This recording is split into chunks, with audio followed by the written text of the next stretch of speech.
Muy bien, buenos días para todos. Damos comienzo a la primera conferencia de esta mañana. En este caso se va a presentar el profesor de la Universidad de Montevideo y quien tiene un máster en ingeniería, Máximo Gurméndez. Y les pido un fuerte aplauso, por favor. Y la charla de hoy se llama Big Data and Machine Learning, aprendizaje automático sobre la fuente de datos masivos. Muchas gracias. Este tipo de charla en general es bastante difícil de preparar porque hay varios niveles. Seguramente esta audiencia sea bastante variada, de estudiantes a personas que ya tengan experiencia con Machine Learning y datos masivos, Big Data. Así que haremos el esfuerzo de cubrir en esta media hora, 40 minutos que tenemos de espectro, lo más razonable. Y sobre el final me dicen si podemos hacer énfasis en alguna otra cosa. La agenda es brindar una introducción a lo que es Machine Learning, que es básicamente aprendizaje automático. Ahora vamos a brindar dos ejemplos para motivar la discusión y después vamos a ver algunas tecnologías específicamente open source o disponibles que nos permiten trabajar con datos masivos y poder realizar aprendizaje automático en la nube, por ejemplo. Así que bueno, vamos a empezar por qué es Big Data. Básicamente son datos que exceden la capacidad convencional de los sistemas que nosotros trabajamos, ¿sí? O tenemos muchos datos o se mueven muy rápido. Eso básicamente es Big Data. No me da el espacio para almacenar en sistemas tradicionales, una base de datos, sea un disco duro.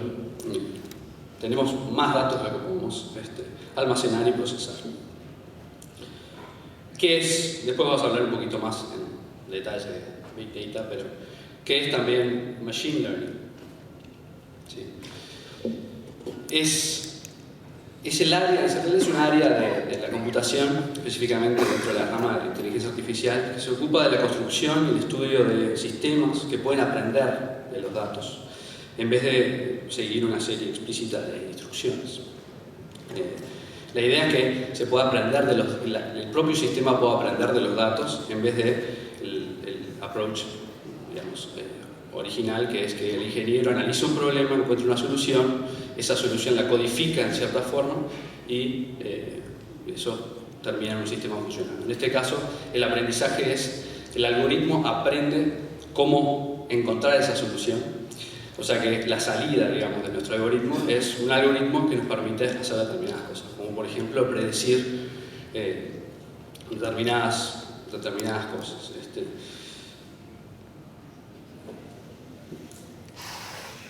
Y bueno, y últimamente se habla mucho del Data Science. Perdón que hable estos términos en inglés, pero muchas veces no hay todavía una aceptación en los términos en español.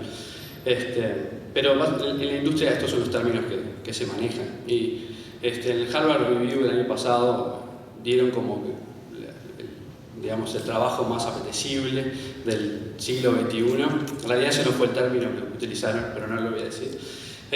Quizás alguno lo conozca en la sala.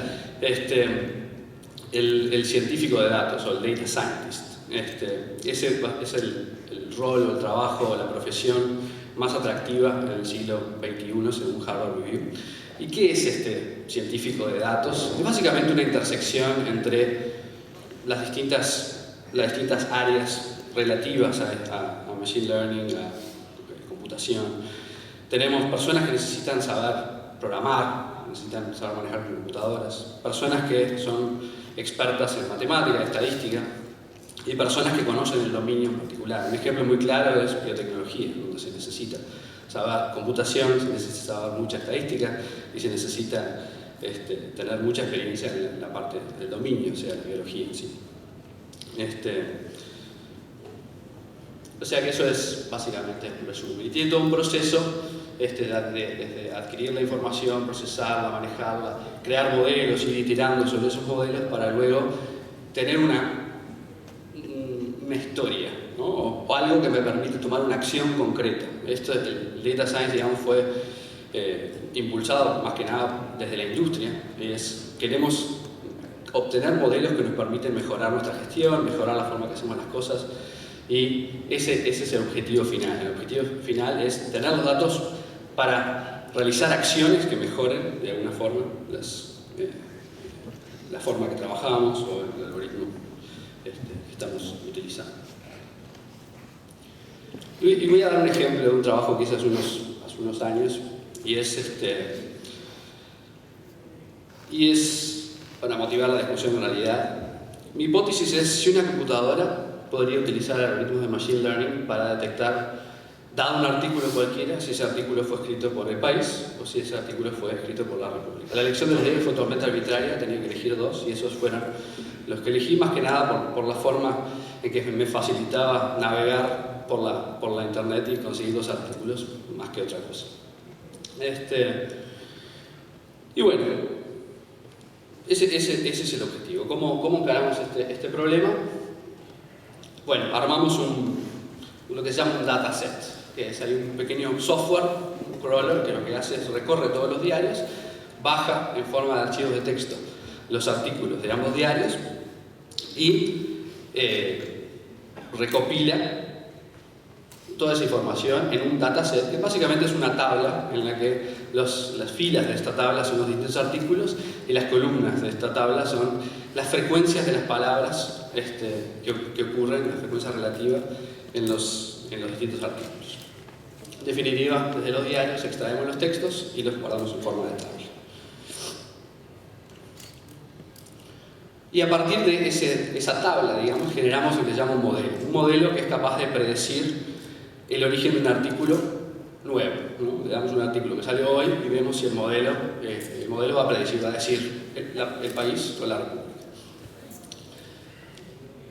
Entonces, nuestro modelo también podemos evaluarlo, es decir, agarramos artículos nuevos, los introducimos al modelo y en algunos casos la predicción va a ser exitosa, ¿sí? En otros casos la predicción va a ser mala, va a cometer un error. En este ejemplo, que es un ejemplo inventado, hay 7 artículos y de los cuales 5 tuvimos un acierto en la predicción y 2 que tuvimos un desacierto, un error, ¿no? Decimos que la precisión de nuestro algoritmo es del 71%.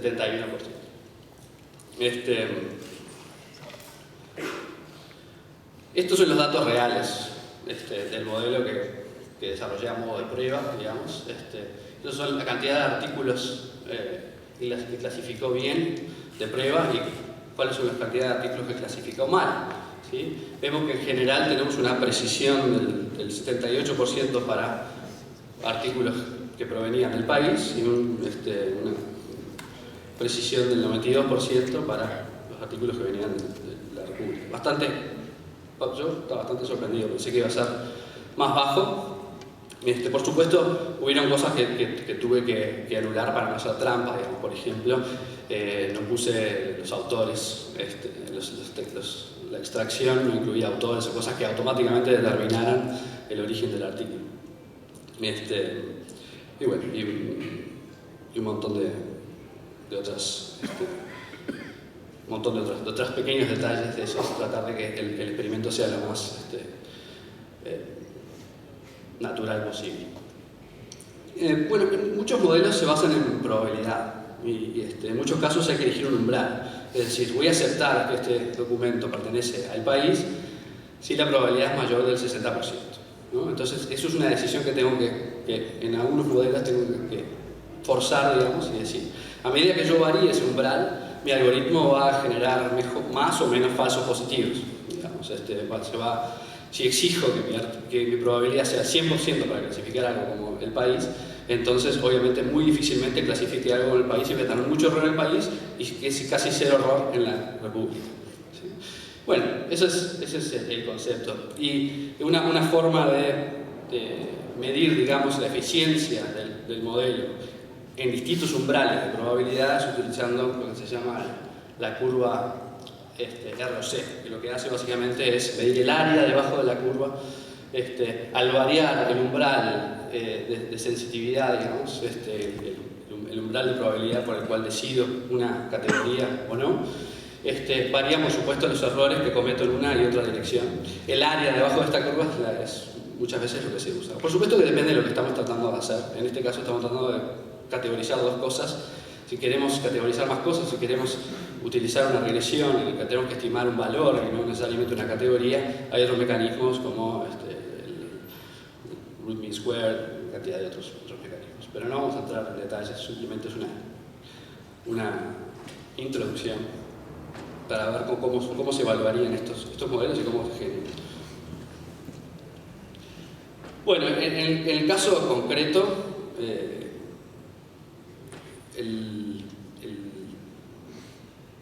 el algoritmo que utilicé fue el Support Vector Machines SVM, que básicamente lo que hace es representa los artículos como puntos en un espacio, un hiperplano que mejor separe los puntos. Es uno de los métodos menos intuitivos, pero muy utilizados y es bastante preciso en muchos escenarios. Un objetivo lateral en realidad de mi investigación era ver si había sesgo político también en los diarios, lo que no pude probar, por lo menos con Machine Learning. Pero sí seguimos después el trabajo en Estados Unidos con un profesor y un colega en el cual clasificamos, intentamos de predecir el sesgo político de artículos pro-demócratas o pro-republicanos y en base a una cantidad de encuestas y mucha información, generamos un modelo, pero ese modelo no era muy exitoso, predecía con una precisión del 60-65%. Es un problema bastante difícil, es un problema conocidamente difícil de solucionar. Bueno, ese fue más o menos la idea. Utilizamos un algoritmo SVN, los atributos del modelo, en definitiva, eran la frecuencia de palabras o enegramas de palabras, es decir, no sé, consejo de salarios, como una enegrama, una palabra. ¿Sí? Y se estudió la relativa frecuencia de determinados términos en los artículos. Y bueno, también se identificaron palabras positivas y negativas en los artículos y también palabras asociadas a los distintos partidos políticos, pero eso no generó, la asociación política no generó mucho aumento de precisión. Lo que es bueno. Ahí va. O sea, el proceso en realidad es seleccionamos los datos, hay un preprocesamiento, por ejemplo, transformar lo que es un artículo en frecuencias, ¿no?, de palabras, y esos son nuestros datos, hay transformación, después está el proceso de aprendizaje en sí, y después está la interpretación, evaluación de cuán exacto es mi predicción, cuán certero. Siempre el error. Bien, vamos a dar un ejemplito rápido de cómo funcionaría uno de estos modelos. Y no voy a hablar de SVN porque es bastante complicado la parte matemática, pero voy a hablar el ejemplo más sencillo de árboles de decisión. Intentando, por ejemplo, tratar de predecir si esta audiencia que está hoy aquí le va a interesar esta charla o no. Y para eso asumimos e inventé que tenemos datos de una charla pasada. En esta charla pasada, según si la persona era un estudiante, trabajador, si depende de la edad y dependiendo del perfil, a algunas personas les va a interesar o no les va a interesar la charla. Y usamos esa conferencia como modelo para tratar de predecir si a alguien le va a interesar esta charla hoy.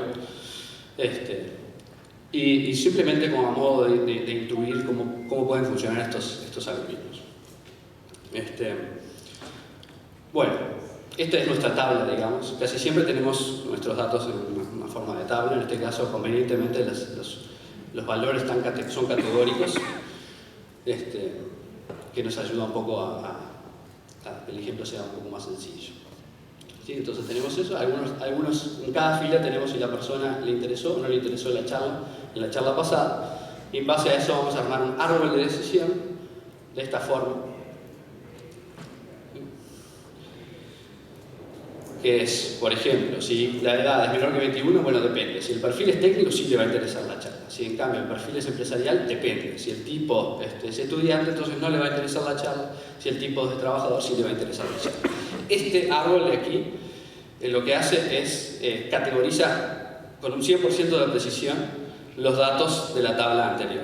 ¿Sí? Si nosotros seguimos esta regla se cumple para todas las líneas de la tabla anterior. Y Y bueno, ¿cómo generaremos, intuitivamente, cómo podemos generar esta tabla a partir de esos datos? ¿Sí? Y en base a eso podemos predecir. Si nos olvidamos, por ejemplo, del tipo y el perfil y solo nos contemplamos en la edad, bueno, ¿será la edad un factor determinante al momento de poder predecir si a una persona le interesa o no le interesa la charla? Bastante. Si ustedes miran los datos, por ejemplo, están ordenados, si no están ordenados por edad, los que tienen menos de 21 años, en general, sí les interesa. Si están entre 21 y 25, en general no les interesa. Sí hay alguno que sí les interesa, pero en general no les interesa. Y si tiene mayor de 25, bueno, ahí variado, mayoritariamente sí. Sería ideal que uno de los campos automáticamente determine si le interesa o no le interesa la charla. Pero eso obviamente no es siempre posible. En ese caso nuestro árbol tendría dos ramas. ¿Sí? Para medir, digamos, cuán determinístico es esta relación, se utilizan métricas como entropía, ganancia de información, Gini. Hay bastantes formas de medir, a ver cuán predecible es una categoría en cuanto al label. Y bueno, vamos a hacer lo mismo para nosotros. Por ejemplo, olvidémonos de edad y de perfil y ver, por ejemplo, si el tipo de persona determina o no determina si le va a interesar la charla o no. Vemos acá que, bueno, sí, es bastante bien, ¿no? En realidad el estudiante, si bien hay casos que no, en general sí. Si es trabajador, en general no, a menos de una excepción. ¿Sí? Pero hay más error que en la edad la vez pasada. ¿Sí? Y si hacemos el experimento siguiente, vemos el tipo, el perfil, en este caso son bastante más aleatorios los datos y no hay mucha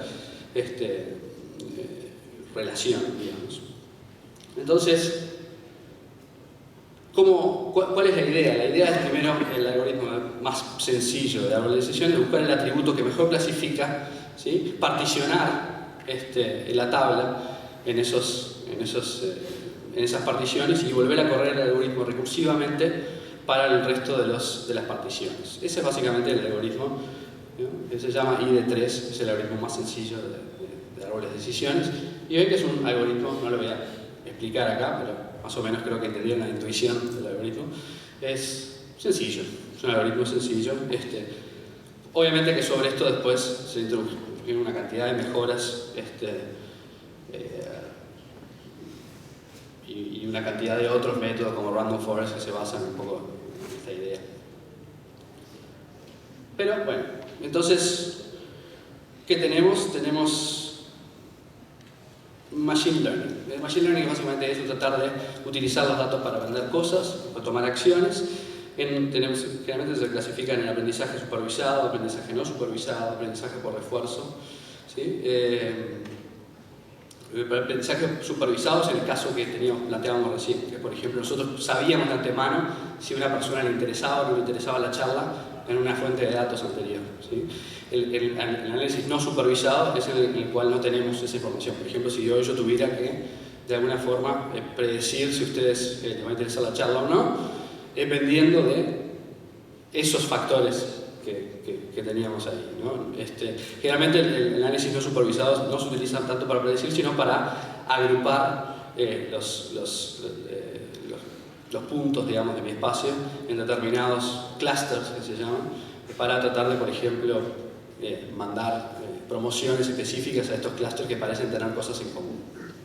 El aprendizaje supervisado, volviendo al supervisado, tenemos un montón de algoritmos como el árbol de decisiones que vimos, redes neuronales, SVM, Naive Bayes, el teorema de Bayes que se enseña en el liceo, básicamente lo que hace es da vuelta una probabilidad. Nosotros, en el caso de la tabla anterior, nosotros podíamos saber, dado que le interesa la charla, cuál es la probabilidad de que sea estudiante. A nosotros nos va a interesar la probabilidad al revés, es dado que sea estudiante, cuál va a ser la probabilidad de que le interese la charla. ¿Sí? Eso nos va a ayudar a predecir una situación nueva. Utilizando ese ejemplo bien sencillo, con unas hipótesis de dependencia, el método de Naive Bayes es muy usado porque es muy sencillo y muy rápido. Y Bueno, después tenemos regresión también, que en vez de predecir categorías, predice números. El aprendizaje no supervisado tenemos, como dije, el clustering, la reducción de dimensionalidad, el collaborative filtering, filtros colaborativos que se llama en español, que es básicamente la idea de Amazon, o sea, los usuarios que les gusta esto, en general les gusta lo otro, encontrar esas asociaciones. Descubrir patrones en grafos, análisis de carrito de compra, cosas que son frecuentes o reglas que puedo tener en mi negocio para determinar qué promociones me conviene incluir para cada cliente. Ese tipo de cosas. Y después está el aprendizaje por refuerzo, que es basado en la idea psicológica conductista. Es básicamente que la máquina haga lo mismo que hacen los delfines de entrenamiento. Tenemos una serie de estados y tenemos una serie de recompensas, y a medida que le damos recompensas, nuestros sistemas va a ir variando de estado y de acuerdo con una serie de transiciones. Muy utilizado también. Bueno, ¿y qué es entonces? Volviendo a Big Data, eso fue la introducción de Machine Learning. Ciertamente tenemos Big Data en el mundo, ¿no? 4 billones de páginas web indexadas, billones, ¿sí? 100 horas de videos subidas a YouTube por minuto. Walmart maneja 1 millón de transacciones por hora. 90% de los datos del mundo fueron creados en los últimos 2 años. Facebook tiene un sistema de 30 petabytes de información en el cual almacena, analiza y accede. Twitter genera 230 millones de tweets por día y puede ser que uno de estos datos no sea 100% actualizado, sean más grandes todavía. 30 billones de emails enviados todos los días, 1 billón de búsquedas por día en Google. Hay datos por todos lados. La pregunta que nos tenemos que hacer nosotros, en particular, si vamos a usar Big Data y contemplamos utilizar Machine Learning, es si realmente tenemos Big Data, ¿sí? Para tener Big Data, para empezar, necesitamos tener un sistema de información más grande de lo que podemos hacer una base de datos, un disco muy grande, o que no lo podamos procesar en la máquina que nosotros tenemos, ¿sí? Y que no me pueda arreglar utilizando métodos de muestreo, ¿no? Si yo tengo una base de datos enorme, pero puedo obtener una muestra, ¿no? Como se hacen las encuestas, y esa muestra es bastante buena, el modelo que puedo generar a partir de la muestra, entonces no necesito Big Data. O sea, siempre hay que preguntarse si realmente tengo y necesito, o estoy siguiendo la moda, digamos, y vamos a hacer Big Data. Quizás haya buenas razones para utilizar Big Data, ¿no? Los datos, por ejemplo, pueden ser muy granulares, los errores pueden ser muy costosos. Un error de un 1% que me genera un muestreo puede ser mucho más caro que montar un sistema de Big Data.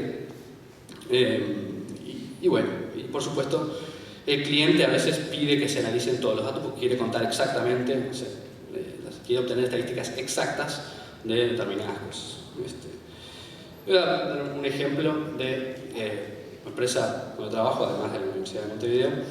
Se llama Dataxu.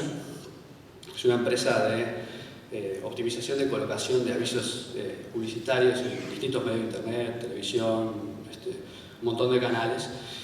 Y la idea básicamente es esta. Uno cuando entra a una página, en el momento que se carga la página, se genera un remate instantáneo con un espacio y un aviso para mostrarle al usuario, ¿sí? En ese remate, ¿sí? Entre servidores, ¿sí? hay una apuesta en tiempo real y entre servidores que representan a distintos anunciantes, ¿sí? Por ejemplo, un servidor puede representar una compañía de campeones, otro puede representar una empresa de transporte, y el servidor que apueste la mayor cantidad de dinero va a ser el que gane la apuesta y muestra el aviso. O sea, se muestra si el servidor representante de la compañía de campeones fue el que apostó más cantidad de dinero, entonces ese va a ser el aviso que se va a mostrar. Todo esto transcurre en unos milisegundos, ¿sí? En la empresa, nuestro objetivo es aprender de este historial de apuestas para poder apostar en el futuro de manera de captar a los usuarios más probables de generar acciones para los anunciantes. Por ejemplo, que vayan y efectivamente hagan una compra del campeón en la página web, ¿sí? Esto lo podemos hacer aplicando Machine Learning en muchos datos, varios terabytes de información, y la creación de modelo capaz de tomar la decisión en milisegundos, que es otro desafío ingenieril. El desafío ingenieril es bastante importante. Uno de los fundadores de la compañía fue uno de los que trabajó en el MIT, en la NASA, para escribir el lenguaje combinatorial que permitió definir la mejor misión a Marte, o la misión a Marte óptima. Pero básicamente el objetivo es maximizar el retorno de la inversión en publicidad. Ese es un ejemplo concreto en el que tenemos muchos datos, los datos son muy granulares. Los clientes piden exactamente saber cuántos avisos se mostró, en dónde y cómo, y en el que Machine Learning se puede utilizar, porque realmente necesitamos buscar a esos usuarios que maximicen la probabilidad de convertir y terminar en una página web, comprar un champion, ¿sí? Ese es un ejemplo concreto en el que podemos utilizar Machine Learning. Bueno, y yendo un poco a las tecnologías, uno de los pioneros de Big Data fue Google, que diseñó un sistema de archivo distribuido para almacenar archivos enormes, más grandes de los que puede almacenar un servidor solo. Y generó lo que se llama el Google File System y utiliza MapReduce para procesar todos esos datos. Ahora vamos a ver qué es MapReduce. Curiosamente, mi profesor y mentor de Estados Unidos, en el año 1993, le hizo un juicio en el 93 patentó MapReduce y hace unos años le hizo un juicio a Google por la patente y Google tuvo que hacer un settlement con mi profesor y ahora se generan una cantidad de fondos para investigación en este tema, los cuales espera participar.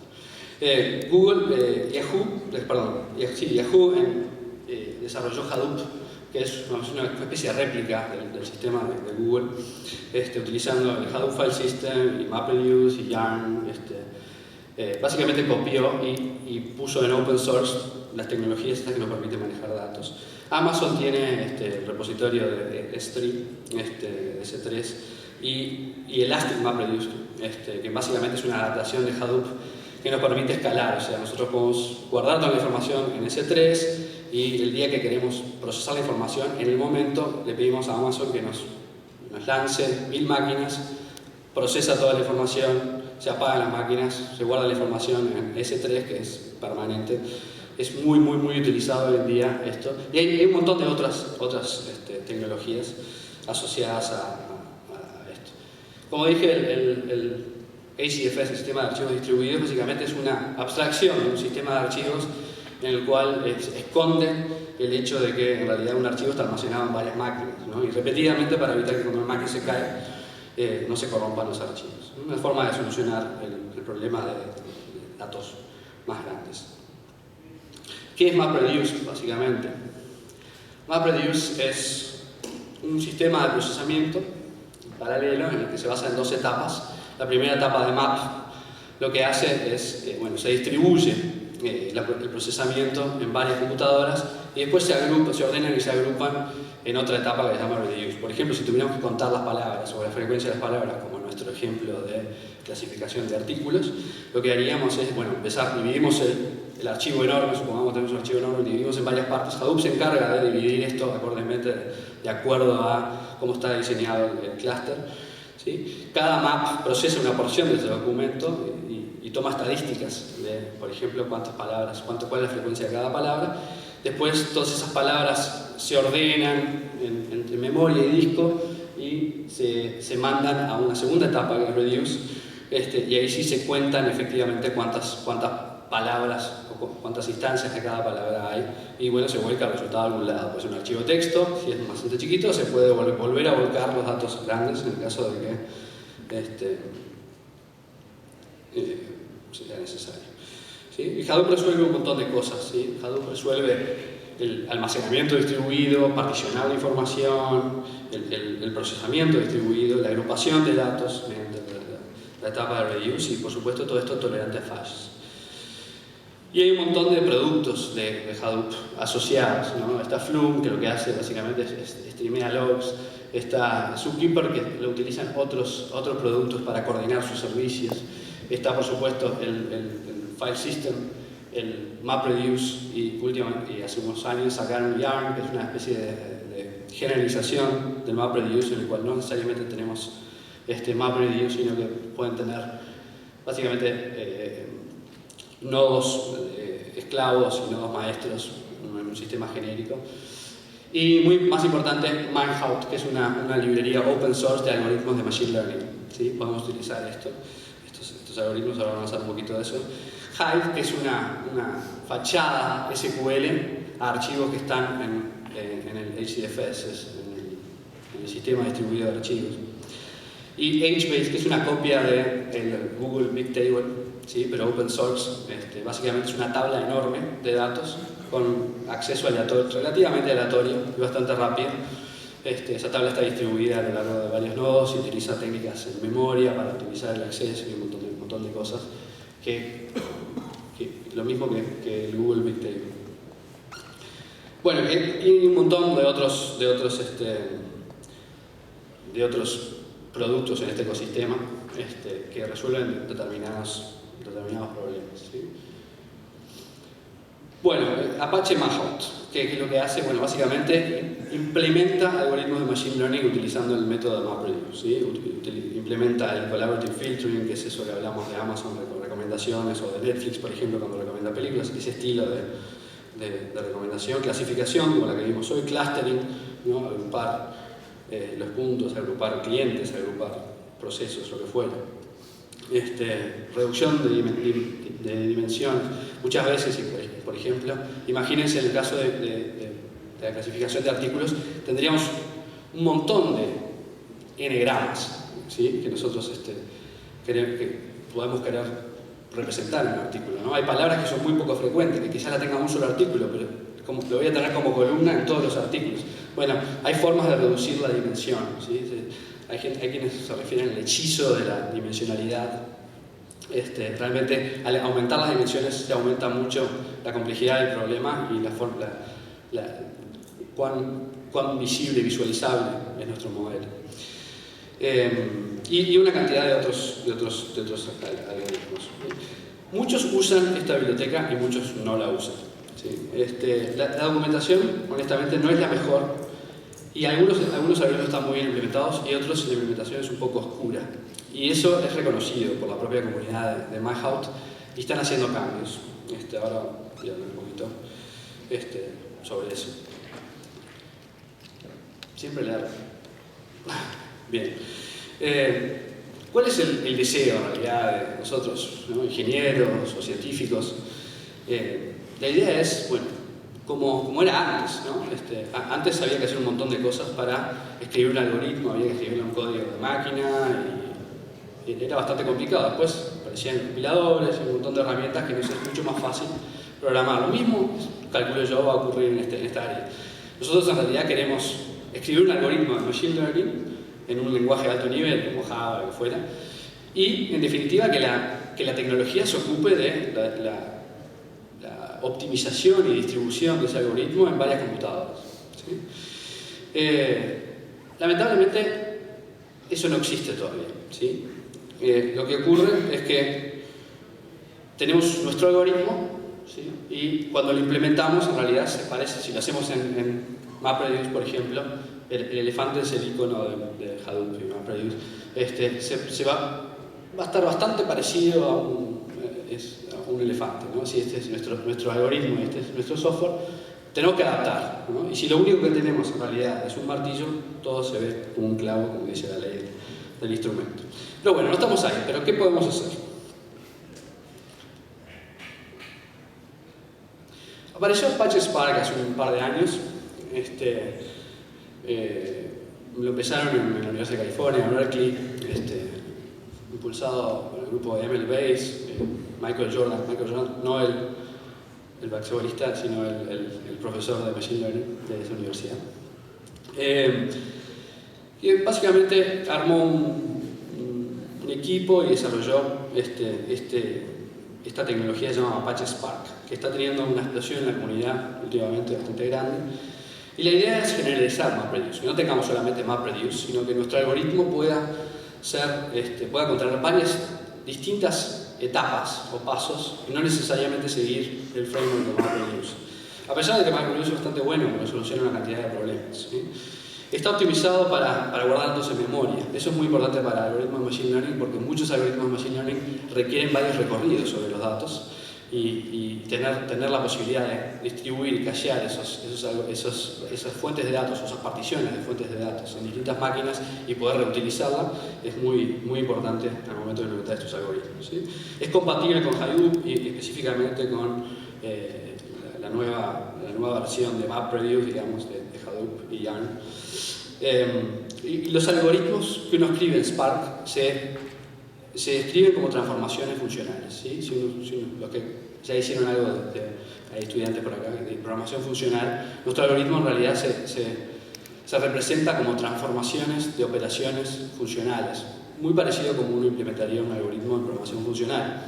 ¿Qué ventajas tiene esto? Es que la optimización de esas funcionalidades es transparente al usuario. Spark, detrás de la escena, digamos, genera un grafo, utiliza técnicas lazy para tratar de procesar lo menos posible, cachea lo más posible en memoria utilizando determinadas directivas, ¿sí? Y lo más importante es que las transformaciones son declarativas, ¿no? Como el SQL. El SQL es declarativo y tuvo mucho éxito porque no dice cómo efectuar la obtención de los datos que necesito, sino qué datos necesito. Lo mismo mediante la representación de algoritmos en forma funcional, ¿sí?